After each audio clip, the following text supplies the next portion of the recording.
All right. Welcome, everybody. The usual suspects has five, but there's two of us here. And we are back in the conversation of the B2B Growth Lab. Today's topic, oh man, the actual insanity between these quotation marks. Just hit the numbers. Yeah, that's not enough. We need to have clear metrics. First off, boy, do I have stories for you about data or lack thereof. And once you have clear metrics, then you can start talking about what success actually looks like, and then you can start sharing that success. So let's call today a 3-step plan. Like fingerprints, everyone is different. And therefore, we all have different definitions of winning. And therefore, winning or get the numbers so that you can win is not something you can't scale. It is a recipe for disaster. Drawn and quartered comes to mind. So misaligned success metrics will kill collaboration, create confusion, slow growth. And I released a 24-document summary of this yesterday to a client on how they are stuck. Today, we're going to talk about how to build alignment, how to deal with transparency, how to share success, how to create goalposts so that people know which end of the field they're in, so that they're recognizable as goalposts, and perhaps even that they can be moved towards. And then you can have a team on a field of play. Really, the biggest stuff that I've seen recently isn't even ambiguity about metrics. It's just a lack of any whatsoever. No data at all. If you do have data, you want to start bringing specificity in it. This is the direction we're going in. That's the opposite of the direction that we're aiming towards. This thing goes there. Stuff like that. And once you have that, you have a hope of, well, sticking with the sports for a minute, there's an us and them. And usually goals are taking the us and moving it over to their side past the them. And then you can have a team. Like once you have that whole, like we're going from here to here in this manner, and that's what a goal looks like, there's something that the people can gather around and move towards. I don't think you can have a team before that. You can have a friend group, you can have people you hang out with, you can have some colleagues, but the alignment towards something specific is horrendously lacking out there. And once there is that at play and moving towards, then you can actually start talking about performance and shared outcomes. And then you can deal with quality and quantity in terms of the goals. Man, there's a can of worms here because I've been living in this in the last week as we just kind of did a big deliverable yesterday. Where would you like to start? Well, I think I've heard just hit the numbers and accountability for the ultimate outcome a lot. And it's on the cover of so many books. Right. And working in, let's make it generic, a large scale pharmaceutical sales division, when the head gets up there and says, I want the damn revenue number, right? And just yells about it. Right. Well, that's a stick, and that's one number. Yeah. And it's an outcome number. I'm not saying that number is not important.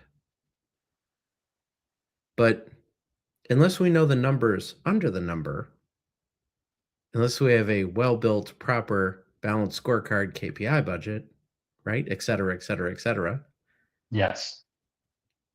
Unless we do a little bit of digging, we can't know if the stick is the right mechanism. Because it could just be that the thing I said yesterday of we're cutting back all travel spending, no one's allowed to drive or fly anymore, could be the thing that just crippled your sales force and resulted in you not hitting your revenue, right? Right. So, Right. so don't just bark and yell when they don't meet the other number. Go get more data and make sure you understand systemically through clear metrics. Are the right behaviors, are the right policies, what are all your inputs, right? Where are they at? How are they trending? And that can give you insight into why your output is maybe not getting where you want it to be. Absolutely. I have an anecdote to share.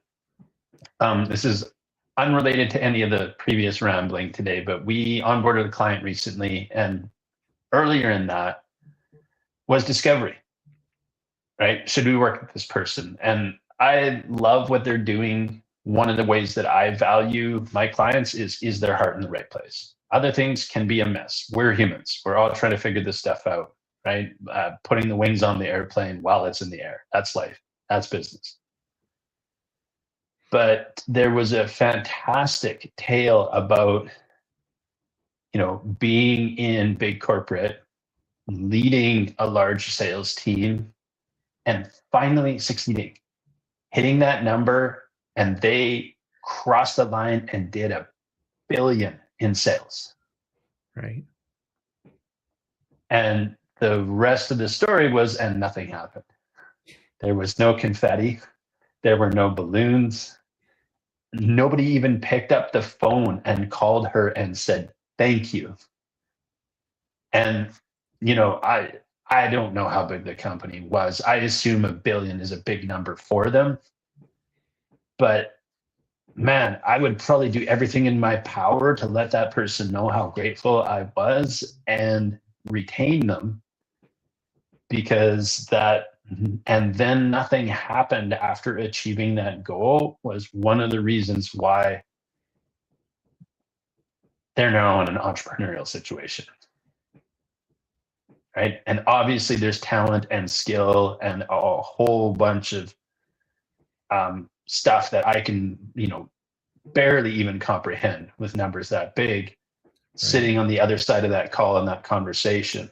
And, whoever's job it was to retain that lost it.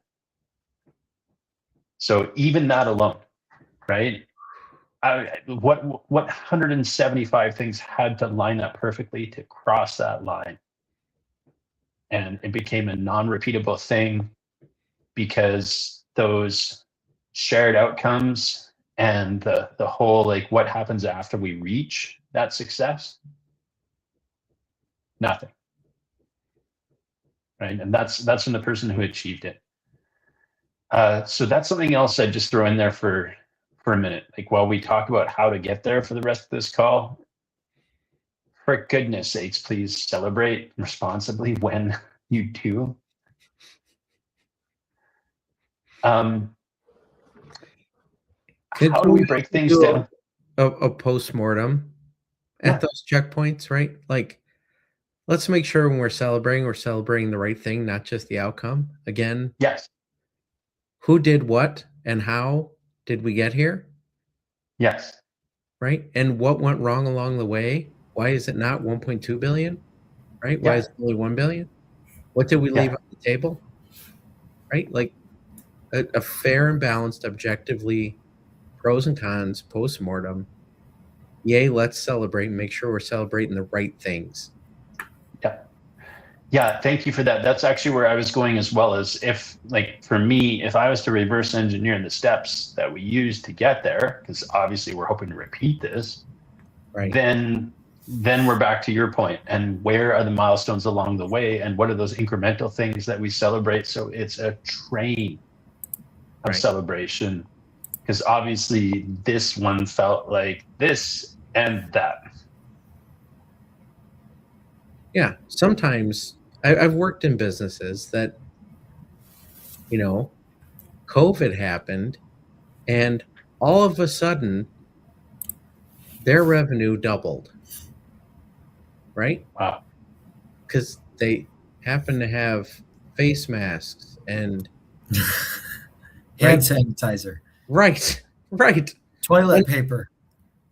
And then they were like, all right, we want to grow 20% next year. Well, pump the brakes, right? You have an outlier that's a significant portion of your you got to understand your business, unless you're going to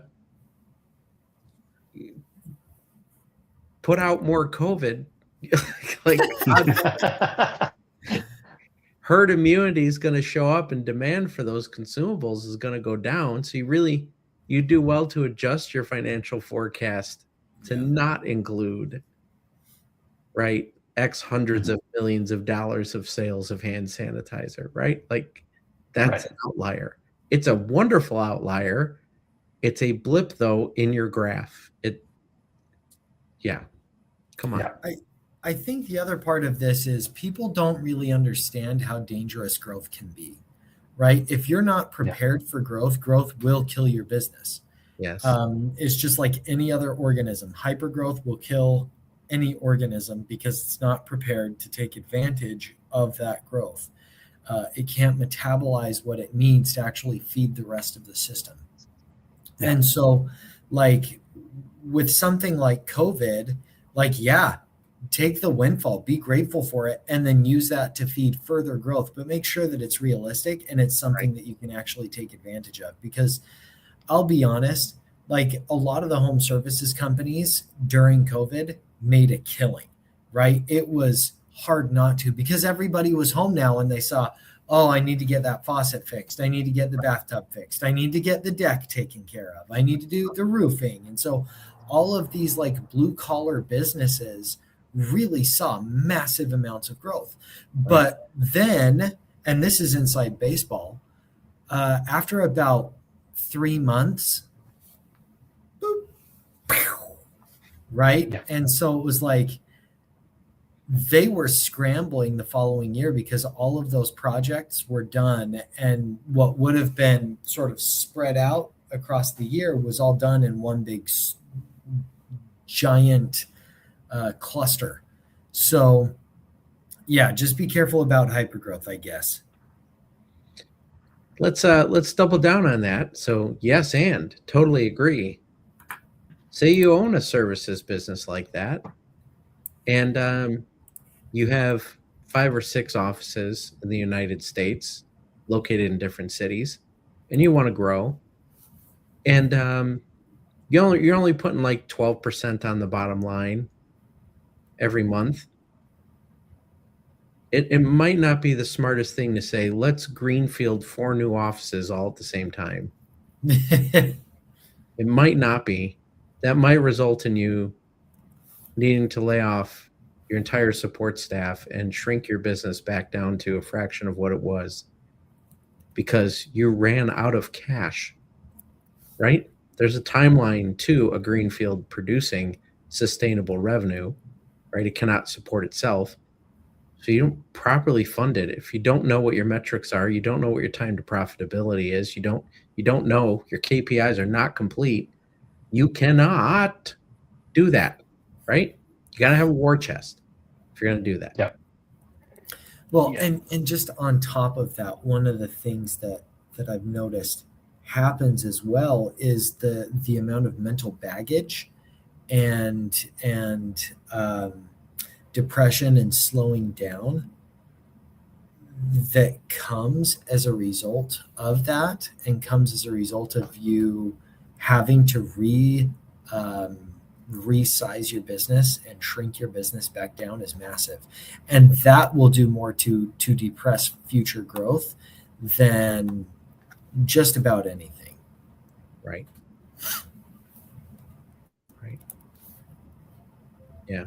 You see these mistakes happening and they won't listen to you when you're inside, right? Oh, Rob, you don't know what you're talking about. I sat in that room yesterday morning. We had a deliverable in our productized blueprint. There's 2 outcomes. One, here's over 6 figures of revenue leaks. diagnosed and prescribed. 2, here's a pathway to add 10 million in ARR. There's no when attached to that, because obviously that depends on how hard you're willing to work and other things. And it fell short. I said, number 2 isn't as good as I like it to be. I like it to be clear. I like the math to be solid. I didn't have enough data. And the response was like, well, what data are you missing? And the interesting part to me is like, this is at the end of 4 weeks of ongoing calls where I'm trying to pull qualitative and quantitative data, which is the stuff that was missing. Mm-hmm. I didn't mean to let it slip, but it was basically like all of it. Like, you have no data. It was an automotive analogy because it fit the room, but I'm like, listen, like, this business is like driving the truck with all of the cables detached from the instrument panel, the lights out, the headlights out at night. Like, that's what we're dealing with here. And the scariest thing to me is it doesn't feel like that to them. So, oh yeah. Well, and this is where I've got a bone to pick with Alex Hormozy a little bit, because I think that it actually encourages that sort of behavior. Like, when you read his book, what is it, $100 million offers, it makes you feel like, well, I've just got to come up with a really great offer. And so a lot of people will go out and they'll create what they think is a $100 million offer, and they forget the key part, which is it's got to be backed by data. It's got to be something that you can actually do. If you can't deliver on it, then you're screwed. So I think that that's a huge problem with that, and a lot of people are missing that component. So that's my TED talk about Alex Hormozy. Thanks for joining. It may not be stated often enough, loud enough, or in big enough text, but he does touch on the under promise, over deliver side of it. But again, maybe not to the degree that you're pointing towards.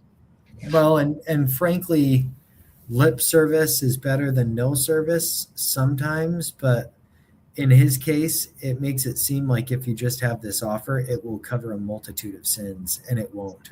It won't cover the sin of not having an offer backed by data and under promising, over delivering.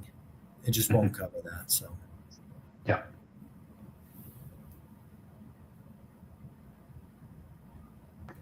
So today is almost a data conversation, right? We're talking about the numbers. In my world, you can't do numbers without data, right? You can't do math without the data. And like, that's why we work with companies. Revenue first, data second, math then allows you to calculate and hopefully make sound decisions, informed decisions, right? Things that are not done by that feeling through the night kind of methodology. Right. I guess one of the things, since we're talking about the approach of sharing this stuff with the team, is this allows you an opportunity to have, let's call them trickle down metrics too, right? Like, they don't have to necessarily see the entire big picture or read the map like a CFO, but you can at least then share some of the cause and effect with the team. You can let them in on, how this is going, why this is going this way, where they're winning, where the adjustments can be made. And that gives you the opportunity to tighten things up and kind of trim the sails in such a way that things run more smoothly. And I think that's another kind of key component, is not just what gets measured matters, but also when you do measure it, why not communicate it, right? Why not share it with the people involved? Let's tell a story. Before you communicate it, please validate it. Run it through a filter. I might have been the head of global talent development in a business, and we implemented a learning management system that tracked, indeed gamified. It had a point system for completions. And it was an engineering company. So an engineer wrote a bot to complete the e-learning over and over and over and over and over. So he was very quickly in first place. The system had only been implemented for a week, and he had thousands of completions. Now, we know he really didn't do that, right? So let's not give that man a trophy. At least not a trophy for completing training. Give him an engineering award for authoring. That's like Kirk's solution for the Kobayashi-Maru test. Right. Yeah. Yeah, it was. If you just look at metrics and you don't know how the number got there, pump the brakes and answer that question, right? Oh yeah, for sure. And I think that explaining and being clear about expectations, I think, is really important. But obviously people are going to, if you give them the opportunity to gamify, they're going to gamify, and they're going to find the loopholes and all of that. I love that story, by the way, Rob. That is great. Yeah. I think that the other part of this is communication, going back to Jacob, what you were saying a little bit, because, I've worked with teams where what the founding team is communicating, because it's a startup, right? And startups change, but what the founding team is communicating and the velocity at which that communication changes is incredibly frustrating, particularly for the sales team. And it makes it difficult for them, and it also impacts their morale.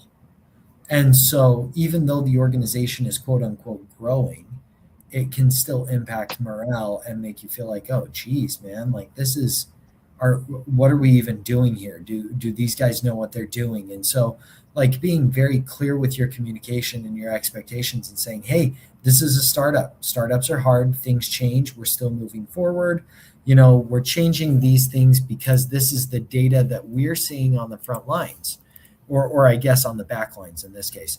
If the data that you're seeing on the front lines is different, please communicate it with us, because that's going to impact X, Y, and Z, right? But allowing people to take ownership of that makes a huge difference, I think, in terms of morale and keeping people motivated to perform and to drive that growth. And frankly, the better a job you do explaining how your business runs from the perspective of your top KPIs across your 3 financial reports, you are actually investing in their business acumen and financial literacy so that they can behave in accordance with what the strategy is. They can understand, if I do this, here's where it shows up on the balance sheet. Here's the impact on cash flow. Oh, I really need to go get some income, right? They can behave, they can feel attached to, they can be part of, right? It's part of belonging. So yes, develop, right? Inform, communicate, right? It'll take some time. It takes explanations, but you cross a tipping point to where it becomes a cultural norm that's how we talk, and we all own these outcomes, right? You can ingrain that in the culture, and they will lift every new person and put them into that norm, right? Yeah, well, and that's what you want, right? Culture. So if you talk to seasoned venture capital investors or entrepreneurs, one of the things that they'll talk about is they'll say, I wish that we would have focused on culture more in the beginning, because they always have to go back and fix the culture if they don't. And that culture is one of the driving things of a business's success. Everybody feeling like they're all in the same boat, rowing in the same direction, has a huge impact on the ability of an organization to grow. So it sounds like it's a good idea to have a balanced scorecard that includes a variety of different KPIs, not just financial outcomes, but things maybe like sick day consumption and turnover rate. And I don't know. That sounds like too much work. Plus, show me the cheddar, yo. Yeah. Yes. No, I agree with you, Rob. I think that a balanced scorecard is very important. I've talked about it before. I'll talk about it again. A business is like the human body, and you need to know that the liver is healthy, that the heart is healthy, that the lungs are healthy, that the muscles are healthy, that the blood flow is healthy. All of that stuff matters. Jacob, I cut you off. Not really. I was just going to agree. I'd also say even not just the scorecard, but the scoreboard itself. Mm-hmm. Right? Like my favorite metrics aren't volume based. Right? Two of the things that we measure in the customer journey are impact and moments that matter. They're harder to measure, but they matter more. They have, I'm going to use a made up number, but it's like, honestly, I think it's between a 10 and 25, right? X on the lifetime value of that client. And things, that's where revenue is grown inside of a business. That matters a lot more than how many leads got shoved through the funnel today. Yeah.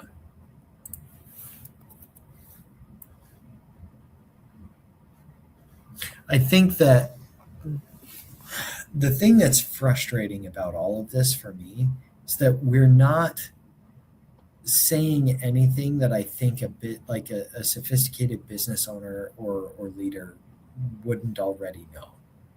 Right? They already know I need to watch my culture. They already know I need to make sure that I have a balanced scorecard. They already know, hypergrowth is bad. But the thing that's so frustrating is if you know it, then why the hell aren't you doing it? Right. With all the great advice on LinkedIn, how come there's so many shitty leaders out there? Yeah. Right. And those, and they're always the ones who have a leadership blog. So I do have to chime in. I was in a summit today.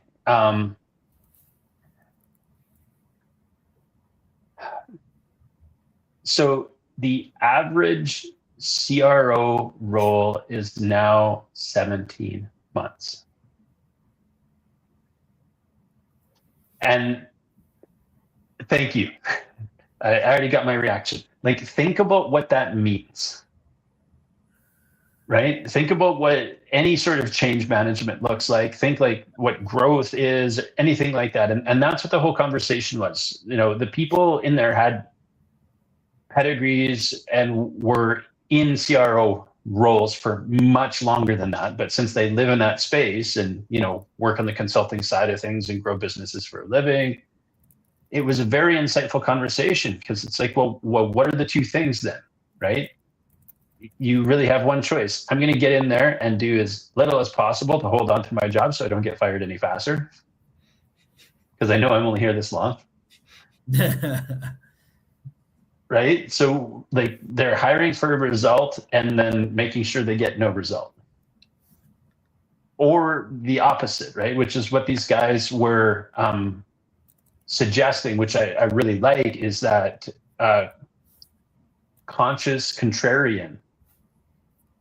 And that's the person who steps up to the podium on the first day and says, I know I'm only here for 17 months because this is what the industry average is right now. So we're going to do a whole lot of change in the next 9 or 10 months so that the after effects can roll out post that so they can see that they want to keep me longer. And so be ready to move. Right? But again, like there's like, it's like whether or not you're going to score a goal on their net or yours, kind of a conversation. Well, and I think you're right. And part of me wonders if like these CROs are sort of causing their own demise, particularly the tech pro CROs, where it's like on their ads, they're promising the moon and delivering a moon pie, but who bears the burden for that? It's not the product. It's not the executive who's reevaluating their expectations. It's the CRO. And if all of the tech bros just agreed, hey, we're not going to be dicks and sell something that we can't actually deliver, and just sell things that actually we can do, then I think that the situation would drastically change. Hopefully, I just think that it comes down to what are the expectations that executives have that are causing that CRO position to be so short. But yeah, like 17 months is not enough time to move the needle, guys. It's not. It's really not. Mm-hmm. I know that you think, oh, it's over a year. No, like you have to look at you might in some cases completely be retooling sales channels, Right. Marketing channels, marketing messaging, right? You barely have enough in that 12 months time. You barely have enough time to do a research project, get the findings and start implementing, let alone gather data, right? So just like realistic expectations.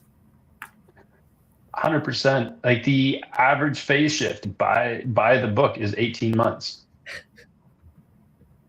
Right? So you're going to be let go a month before we know as long as it takes to get something done. And then the people who let you go are going to blame you when the thing didn't work. Yeah.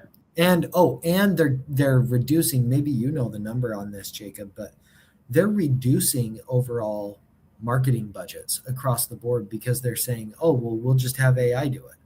We'll have AI do this and that, which, makes me think of a post that you recently put out or an email about stop treating AI like it's some mystic prophet. Yeah. Yeah. There's a few degrees of insanity in that one conversation.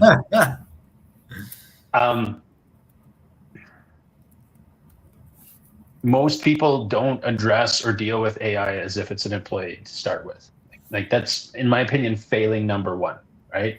If I'm going to hire a person, right, and it's not a cousin, then you're going to say, I have some sort of a plan. I'm going to put $5 in. I expect to get $10, $20, $50 out. Yeah. Right? It surprises me that people will do that with people and not technology. So there's the core failing right there. But then there's the layering of it. There's the guardrails. There's the processes. There's all this stuff that, I've seen it kind of perpendicular to what you're sharing, Zach. I met with somebody recently. They're in a decent sized company.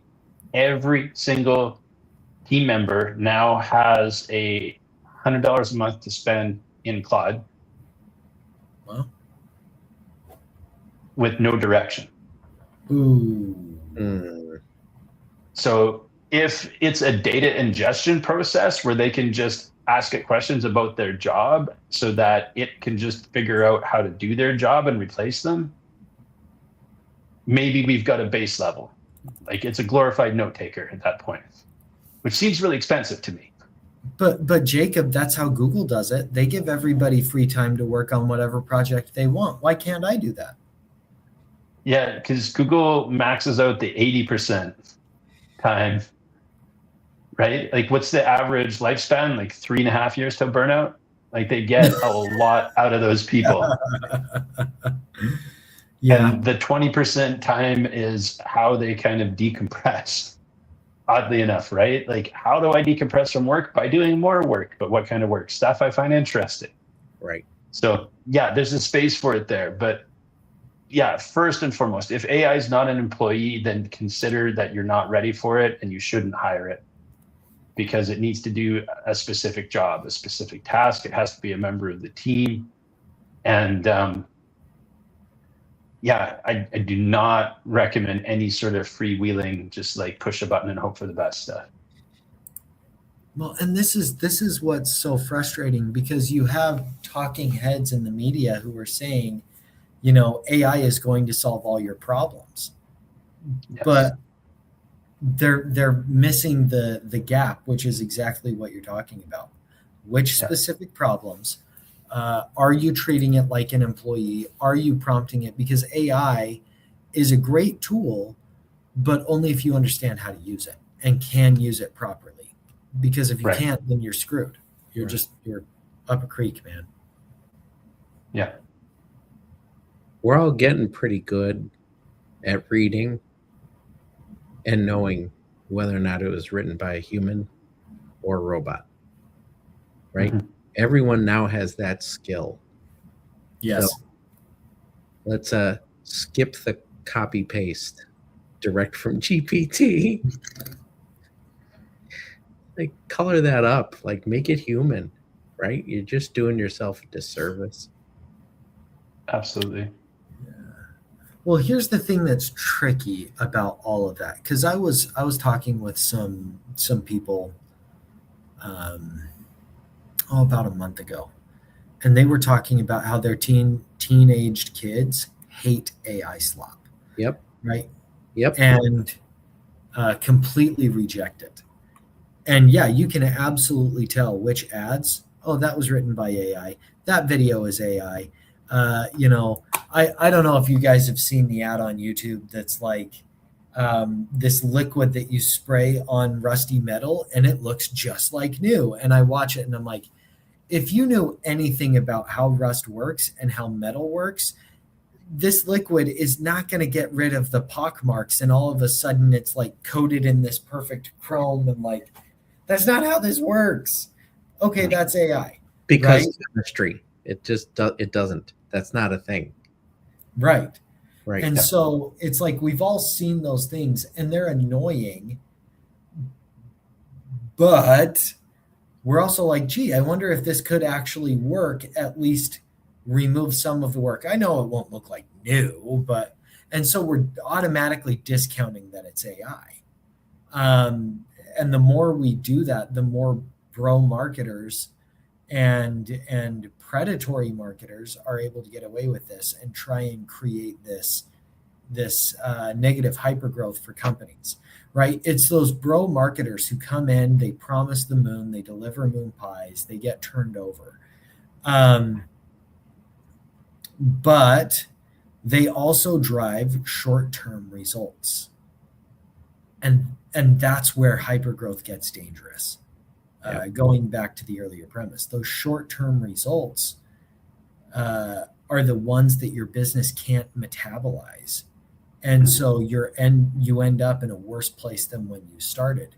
Whereas if that chief revenue officer that you brought on was actually given 2, maybe 3 years before you let them go to see the results of what they're doing and actually like give them a fair shake, you'd probably be in a better place overall. Absolutely. Absolutely. So we started off today talking about metrics, right? Numbers. And I think one of the biggest things is the lack of consideration, the lack of measurement, the lack of focus on what needs to be measured. And then, setting up systems and processes in order to do that. And then sharing that with the people involved so that you're empowering, enabling, informing them of what's going on. And, you made a joke about that earlier, Zach. Like, it is the hard work. It is the hard work, and sit down and go, okay, I can come up with a simple goal. Did you talk to 10 people today? Right? Yeah. And then there's the hard goal. Out of those 10 customers that you spoke with, were 3 of them completely satisfied? Right? Good. That's the bottom. And then were 3 of them happy? And were 3 of them ecstatic? Right? Mm-hmm. And then leave room for 1. Somebody's going to leave pissed. You got to just keep that 10% there because you're dealing with humans. And, who knows what's going on. It's a bad day over there and you can't fix it. Yep. But now we have metrics. Now we have data points. Now we have something that, again, in my opinion, moves the needle in the right direction because it's about caring about the caring, not just the number. And so that's the stuff that I think we need to start focusing on if we're going to measure it all. Well, that's what capitalism is. Capitalism is forced altruism. It is, if I don't make your life better, you don't make my life better. That's it, right? And we get all of this other stuff is kind of, we get in our own way, and we forget that is just foundational, right? If I'm not making your life better, if this podcast that we're doing right now is not making your life better, is not making you better at business, turn us off. Walk away. Right. Yeah. Don't waste your time. Right. Or at least use the phone app to draw the mustaches. Yes, and send us a picture, because I'm curious to see what a mustache drawn on top of a mustache would look like. But seriously, like, don't waste your time with us. And we need that feedback, because if we're not getting that feedback, we're not improving, right? But like, that's what capitalism fundamentally is. All of these other things are appendages to capitalism that allow us to make your life better if we use it properly. But Absolutely. Frankly, a lot of us aren't, because we're so focused on we get distracted by the trees and we can't see the forest. Yeah. But the businesses that do grow to 7, 8, 9 figures, the leaders actually, you'd be surprised how much they actually care about the people that they help. I was talking with the CEO, former CEO of a 9-figure company, and he really cared about the reputation of his business and whether or not they were actually serving other people and helping them grow and making their lives better. Like, he absolutely cared. I heard a great story the other day, actually, about Bezos in the boardroom of all things. And they were putting forward the report, and it was like, this is our response time at customer service. And he said, okay, let's test it. Oh, I love this story. I love this story. And that's it. That's pretty much the end of the story, because of course the report said 2 minutes, and when they pushed the phone buttons in and put it on speakerphone and everyone in the boardroom sat around waiting, it was close to 20. Whoa. Yeah. And like, I mean, imagine what it's like to be on the wrong end of that, waiting for something that, didn't come, wasn't supposed to happen, whatever it is, you're unhappy, and it's not getting better the longer you sit listening to that music. Right. Well, not only that, but Jeff became obsessed with that. And so you would have random times, it would be like 2 a.m, and he would call, and they would answer, and he'd say, "This is Jeff, good job," and hang up the phone. Right. And so it was like, he cared about the Amazon customer. Yeah.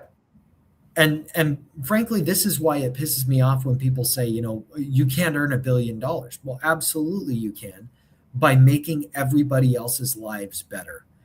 Right. Our lives are, and I know I'm going to sound silly saying this, my life is fundamentally better because of Amazon.